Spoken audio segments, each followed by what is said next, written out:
warahmatullahi wabarakatuh. Halo teman-teman. Pada kesempatan kali ini, kami dari kelompok 3 akan mempresentasikan materi kimia yang berjudul unsur-unsur periode ketiga. Sebelum itu, izinkan kami memperkenalkan diri terlebih dahulu. Perkenalkan, nama saya Arsyrasia Prayogo dari absen 6. Nama saya Atila Syaza dan rekan saya yaitu Immanuel Wolfram, Jasmine Kiara, dan Romaito Agustina. Selanjutnya, saya akan membahas tentang area diskusi, yaitu apa saja kelimpahan, kegunaan, sifat, dan pembuatan unsur periode ketiga.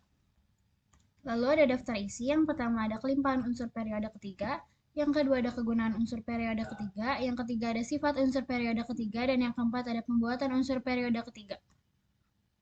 Lalu saya akan membahas tentang kelimpahan unsur periode ketiga.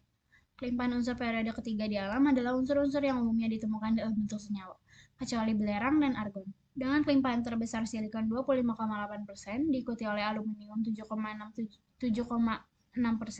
natrium 2,7%, magnesium 1,9%, klorin 0,2%, dan fosfor 0,1%.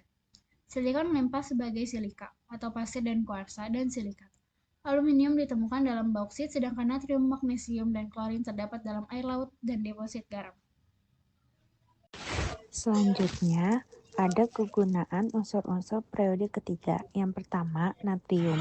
Banyak dipakai untuk membuat garam dapur, sabun, dan juga lampu natrium di jalan. Yang kedua, magnesium. Digunakan sebagai bahan logam ringan, serta dimanfaatkan dalam obat dan pupuk. Yang ketiga, ada aluminium. Sering kita temui sebagai bahan pesawat, kaleng minuman, kabel listrik, dan juga penjernih air. Selanjutnya ada silikon, menjadi bahan utama pembuatan kaca, semen, dan komponen elektronik seperti chip komputer. Selanjutnya ada fosfor, berperan penting dalam pembuatan pupuk dan korek api, serta merupakan penyusun DNA dan tulang. Selanjutnya ada belerang, digunakan untuk membuat asam sulfat, pestisida, dan dalam proses vulkanisasi karet. Selanjutnya ada klor, dipakai sebagai desinfektan air, bahan plastik, dan pemutih. Terakhir ada argon, umumnya digunakan sebagai gas pelindung pada lampu dan proses pengelasan.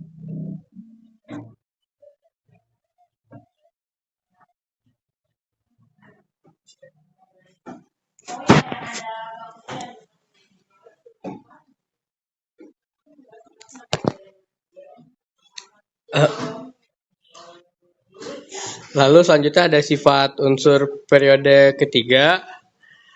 Sifat unsur periode ketiga berubah dari kiri ke kanan, mulai dari logam Na, Mg, Al menjadi metaloid Si, dan non logam seperti P, S, Cl, Ar.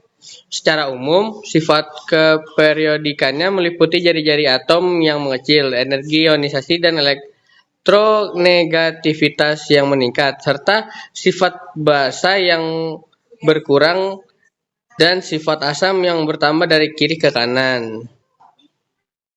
Selanjutnya ada pembuatan unsur periode ketiga. Yang pertama natrium, dibuat dengan elektrolisis lelehan NaCl menggunakan proses Downs. Pada katode terbentuk logam natrium dan di anode dihasilkan gas klorin. 2. Magnesium, diperoleh dari air laut, ion Mg2+ diendapkan sebagai MgOH2 diubah menjadi MgCl2 lalu dielektrolisis untuk menghasilkan logam magnesium.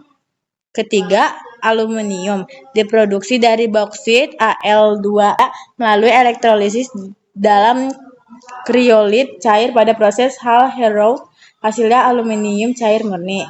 Keempat, silikon, dibuat dengan mereduksi pasir kuarsi SiO2 menggunakan serbuk aluminium pada suhu tinggi, menghasilkan silikon padat. Kelima, fosfor, dihasilkan dengan memanaskan batu fosfat Ca3PO4 PO42 bersama asir dan kokas dalam tanur listrik menghasilkan fosfor kuning atau merah. 6. Sulfur, diperoleh dari lapisan bawah tanah melalui proses French, yaitu menyemprot air panas bertekan tinggi agar belerang mencair dan naik ke permukaan. Ketujuh, klor, dibuat dengan oksidasi HCl, proses diakon atau elektrolisis larutan NaCl menghasilkan gas klorin di anoda. 8. Argon, didapat dari destilasi fraksi. Nah, sekian presentasi dari kami. Semoga apa yang tadi kami sampaikan dapat bermanfaat dan dapat dimengerti oleh teman-teman ya. Mohon maaf bila ada salah kata, perbuatan yang disengaja maupun tidak sengaja. Kami pamit undur diri. Wassalamualaikum warahmatullahi wabarakatuh.